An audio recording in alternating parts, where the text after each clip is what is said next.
So I heard the story one time about a man who was walking down the main highway of the town.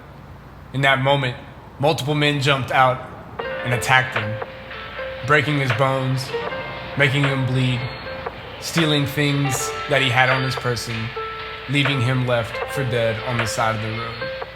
And like I said, this was a main highway. There were many people around. The first person to walk by was the most well-known religious leader of the town. Seeing the man broken and bleeding, he cries out and screams, tearing his clothes. How could something like this have happened? Turning to his followers, he said, "Let's send our thoughts and prayers to this man that something like this may never happen again." But he turned, went across the street, and continued on his way. The next person to come by was the political leader of the town, who during their election time made sure everybody knew that they were committed to equity and justice. Now that they've been re-elected, their entire schedule has been full of meetings and fundraising. Re-election does not pay for itself.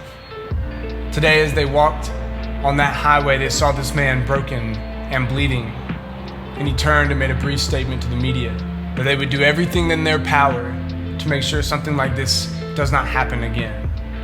But running late for their fundraising engagement, they crossed the street and kept moving forward. The next person to walk by was by all accounts someone who could be considered this man's enemy. Their communities hated each other. In fact, they could never even be cordial. Things got violent.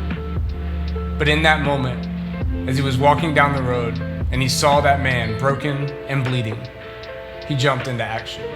It didn't matter where that man was from, what that man believed in, how much money that man made. None of the barriers that society had put up mattered.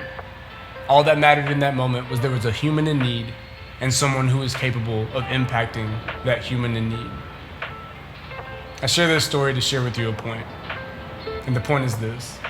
If I have the capability of impacting someone, I need to be able to do it. If I have the ability to take away all the barriers and provide service, to connect, to help, then I have to do that. That's being a good neighbor.